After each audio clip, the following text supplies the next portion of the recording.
semuanya, salam sejahtera bagi kita semua. Semoga senantiasa kita selalu diberikan nikmat sehat oleh Allah Subhanahu wa Ta'ala. Assalamualaikum warahmatullahi wabarakatuh. Perkenalkan, nama saya Mirza Aulia Fatona dengan nomor NPM 72021292 dari kelas perpajakan C, Prodi Manajemen Fakultas Ekonomi dan Bisnis Universitas Wiraraja Madura. Di sini saya akan menjelaskan atau mengulas kembali hasil resum materi dasar-dasar perpajakan. Baik, pertama-tama saya akan mengulas definisi atau pengertian dari pajak. Apa itu pajak? Pajak yaitu adalah kontribusi wajib kepada negara yang terhutang oleh orang pribadi maupun badan usaha yang bersifat memaksa berdasarkan undang-undang dengan tidak mendapatkan imbalan secara langsung dan digunakan untuk keperluan negara bagi sebesar-besarnya kemakmuran rakyat. Selanjutnya, fungsi-fungsi pajak ada 4. Yang pertama, yaitu pajak berfungsi sebagai sumber penerimaan negara. Kedua, pajak berfungsi sebagai sarana stabilitas perekonomian. Ketiga, pajak berfungsi sebagai pengatur kegiatan ekonomi. Dan yang terakhir, pajak berfungsi sebagai sarana pemerataan pendapatan masyarakat atau distribusi. Pajak terbagi menjadi 4 bagian. Yang pertama, yaitu menurut sifatnya. Kedua, menurut pengelolanya. Ketiga, menurut subjek. Dan yang terakhir, menurut asalnya. Pajak menurut pengelolanya terbagi menjadi 2, yaitu pajak pusat dan pajak daerah. Pajak pusat yaitu pajak yang dipungut oleh pemerintah pusat, dan pajak daerah yaitu pajak yang dipungut oleh pemerintah daerah. Contoh dari pajak pusat yaitu PPH dan PPN. Dan contoh pajak daerah yaitu pajak hotel, restoran, reklame, parkir, dan lain-lain. Pajak menurut sifatnya yaitu terbagi menjadi 2. Yang pertama, pajak langsung dan pajak tidak langsung.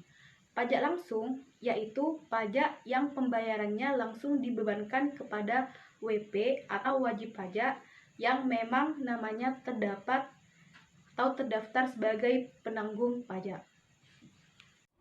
Dan pajak tidak langsung yaitu pajak yang pembayarannya dapat dibayarkan oleh pemikul pajak yang mana berperan sebagai pengganti.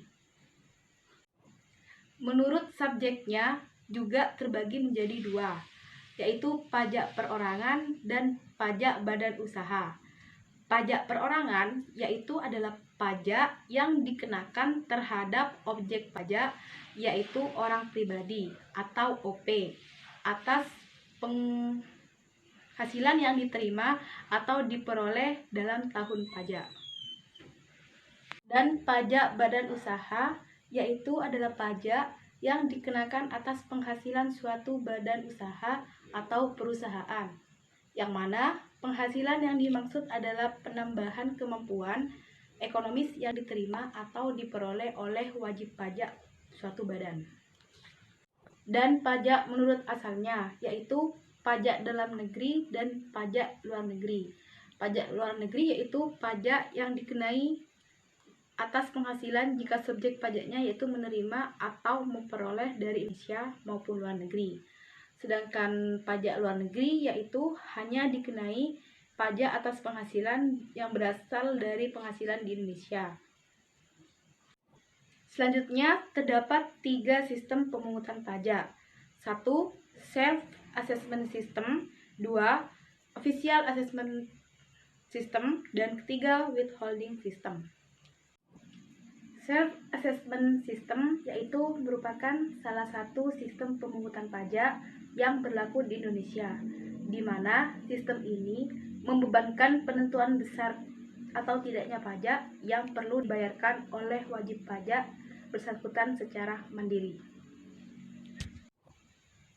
Lalu bagaimanakah peran pemerintah dalam self-assessment system ini? Peran pemerintah dalam sistem pemungutan ini yaitu adalah sebagai pengawas dari aktivitas perpajakan para wajib pajak atau WP. Selanjutnya yaitu Official Assessment System, yang mana merupakan sistem pemungutan perpajakan yang memberikan wewenang kepada wajib pajaknya untuk menentukan besarnya pajak terutang pada diskusi atau aparat perpajakan sebagai pemungut pajak.